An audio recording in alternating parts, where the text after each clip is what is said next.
Now, our top focus this hour, the United States has reissued its warnings that a Russian invasion into Ukraine is imminent. This comes after renewed shelling occurred between Ukrainian forces and pro-separatists across the front line. Here's a report on the latest developments in this ongoing crisis. How high is the threat of a Russian invasion right now? It's very high. U.S. President Joe Biden said on Thursday there was now every indication Russia was planning to attack Ukraine. His comments came after reports Ukrainian forces and Russian-backed rebels traded fire across a tense front line.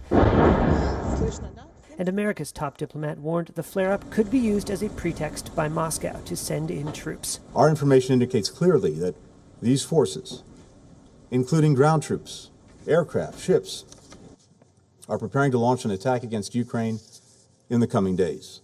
U.S. Secretary of State Antony Blinken addressed the UN Security Council and said that American intelligence believed Russia was ready to choreograph a false justification to launch its attack. It could be a fabricated so-called terrorist bombing inside Russia, the invented discovery of a mass grave, a staged drone strike against civilians, or a fake, even a real, attack using chemical weapons. Blinken pleaded with Moscow to choose diplomacy over conflict. Diplomacy is the only responsible way to resolve this crisis. Russia denies planning to invade its neighbor and said this week it was pulling back some of the more than 100,000 troops it had massed near the frontier.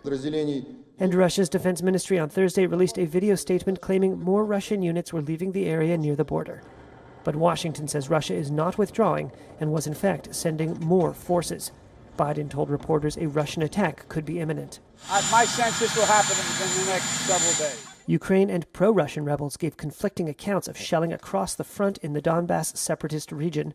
Ukrainian President Volodymyr Zelensky said the pro-Russian forces had shelled a kindergarten in what he called a big provocation. The separatists, for their part, accused government forces of opening fire on their territory 4 times in the past 24 hours. The details could not be established independently. Video footage released by Ukrainian police showed a hole through a brick wall in a room scattered with debris and children's toys. Separate images showed emergency workers escorting small children and teachers from a building. WION is now available in your country. Download the app now. Get all the news on the move.